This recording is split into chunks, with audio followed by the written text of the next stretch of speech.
All right, let's look at the theorem 2, differentiation of Laplace transforms.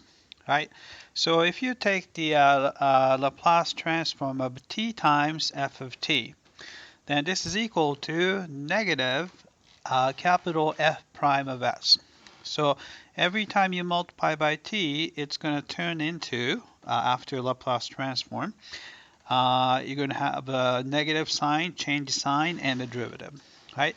Also, we can rewrite this guy as by just taking inverse Laplace transform on both sides.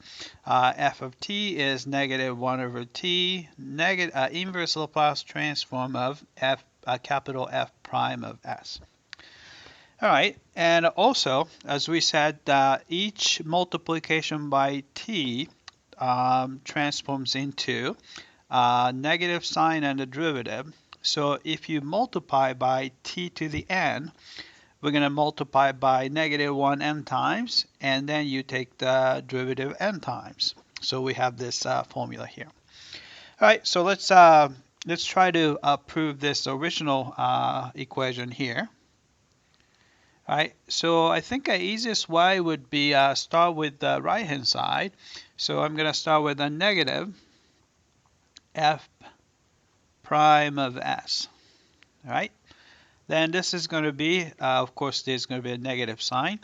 Derivative is done with respect to s.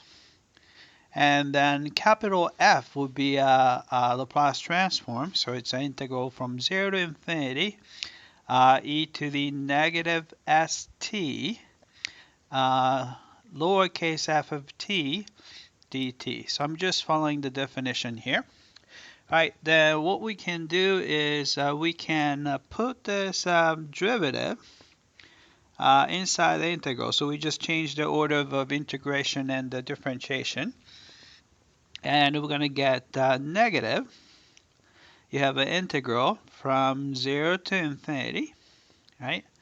So if you take the derivative of this, you're going to get that negative t e to the negative st, right, with respect to s. And this is just going to be a constant, so I'm just going to leave it there, and dt, right? So the derivative is done. And then we can simply, so double negative, so we can just scratch those out. So it's going to be positive. And then I'm going to bring t over here. So if you write it as integral from 0 to infinity, right? So you have a e to the negative st. Then you have a t times f of t dt, right?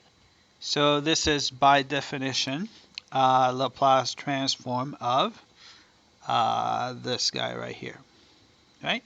So you have Laplace transform of t times f of t, right? Which is exactly what we wanted to show right there. All right, that's it. I hope that this was clear.